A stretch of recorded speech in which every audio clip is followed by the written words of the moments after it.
വേടൻ നമ്മൾ ന്യായീകരിക്കേണ്ട ഒരു കാര്യമേ അല്ലെന്ന് അദ്ദേഹം പ്രത്യേകം പറയാൻ കാരണം, ഉന്നതന്മാരാകുന്ന പലരും മധുവിനെ പോലുള്ളവർ ഈ വേടന്റെ പിന്നിൽ ഉള്ളവരെ കുറിച്ച് പ്രത്യേകം പഠിക്കണം എന്നൊക്കെ പറഞ്ഞ് മുസ്ലിം സൊസൈറ്റിയെ പ്രതിസ്ഥാനത്ത് നിർത്തുന്നുണ്ട്.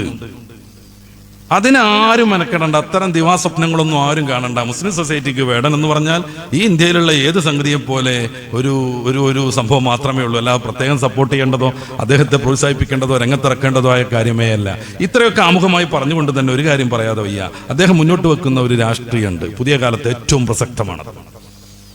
ഈ ജന്മിത്വ വ്യവസ്ഥയെ അദ്ദേഹം ശക്തമായി വിമർശിച്ചുകൊണ്ടിരിക്കുന്നു.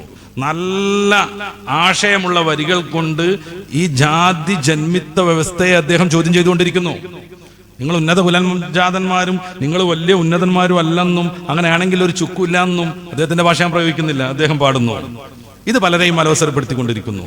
നിങ്ങൾ ആരും അത്ര ഉന്നതന്മാരൊന്നുമല്ല, നിങ്ങൾ അങ്ങനെ വലിയ ഈ ജന്മിത്വം അഭിനയിക്കേണ്ടവരുമല്ല, നിങ്ങളുടെ കീഴിൽ കീഴാളരായി നിൽക്കേണ്ടവരുമല്ല. അയാളെപ്പോലെയുള്ള ഈ കറുത്ത വർഗ്ഗക്കാർ അല്ലെങ്കിൽ ഈ നിറത്തിലൊന്നും പുതിയ വലിയൊരു സപ്പോർട്ട് കിട്ടാത്ത അദ്ദേഹത്തെ പോലെ ഉള്ള ആളുകളൊന്നും അങ്ങനെ നിങ്ങളെ പിന്നിൽ നിൽക്കേണ്ടവരല്ല. ഇനി നിങ്ങൾ അങ്ങനെ ഉന്നതന്മാരാന്ന് വെച്ചാൽ നമുക്കൊരു ചുക്കൂല്ല. ഇപ്രകാരം അദ്ദേഹം പല കാര്യങ്ങളെയും ചോദ്യം ചെയ്തുകൊണ്ടിരിക്കുന്നു. വേടൻ എന്നത് അദ്ദേഹം സ്വീകരിച്ച പിൽക്കാലത്ത് ഒരു പേരാണ്. കിരൺദാസ് മുരളി എന്നാണ് അയാളുടെ പേര്. തൃശ്ശൂരുകാരനാണ്. അയാളുടെ അമ്മ ശ്രീലങ്കക്കാരിയാണ്. അതൊക്കെ വെച്ച് തിരുവുറവാദത്തിലേക്ക് കൊണ്ടുപോയി അയാളെ പൂട്ടാനുള്ള ശ്രമങ്ങൾ വ്യാപകമായി നടന്നു. ഇനിയും പറഞ്ഞുകൊണ്ടേയിരിക്കുമെന്ന് അദ്ദേഹം പറഞ്ഞു. നമ്മുടെ പുതിയ രാജ്യത്ത് പുതിയ വ്യവസ്ഥയിൽ ജനാധിപത്യം എന്നൊക്കെ പറഞ്ഞാൽ അത് കേവലം ഒരു ഓമനപ്പേര് മാത്രമാണ്.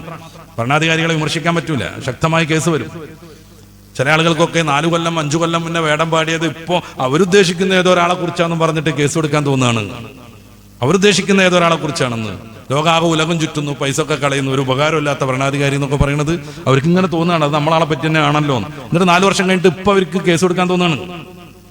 ഇയാൾ ഏറ്റവും ശ്രദ്ധേയനാകുന്നത് അയാളുടെ 2020 വന്ന ഒരു ആൽബം ഉണ്ട്. അയാൾ തന്നെ രചിച്ച, അയാൾ തന്നെ പാടുന്നത്. വോയിസ് ഓഫ് ദി വോയിസ്ലെസ് എന്നാണ് അതിന്റെ പേര് പോലും. ശബ്ദമില്ലാത്തവരുടെ ശബ്ദമാണത്. അത് ശരിക്കും വേടൻ ഉയർത്തിക്കൊണ്ടിരിക്കുന്നു. അത് പലർക്കും അലോസരം സൃഷ്ടിക്കുന്നു. അതുകൊണ്ട് അറസ്റ്റ് ചെയ്യാൻ വേണ്ടിയിട്ട് നടപടിക്രമങ്ങളൊക്കെ വളരെ പെട്ടെന്ന് പൂർത്തിയാകുന്നു. പലരുടെയും ആനക്കൊമ്പും പലരുടെയും പുലിനഖവും പുലിപ്പല്ലും ഒക്കെ ഇതിന്റെ മുന്നേയും വാർത്ത വന്നിട്ടുണ്ടെങ്കിൽ അവരുടെ വീട്ടിലേക്ക് ഒരു FIR ഇടാൻ പോലും ഒരു പോലീസുകാരന് പോയിട്ടില്ലെങ്കിൽ വേടന്റെ കഴുത്ത് തൂങ്ങിക്കിടക്കുന്ന വെള്ള സാധനം പുലിപ്പല്ലാണെന്ന് പറയുകയും തീരുമാനിക്കുകയും അറസ്റ്റ് ചെയ്യുകയും ചെയ്യുന്നു. വിവിധ വകുപ്പുകൾ വളരെ പെട്ടെന്ന് ജാഗരൂകരാകുന്നു. ഇത് സ്വാഭാവികമായി വിമർശിക്കപ്പെടേണ്ടതാണ്.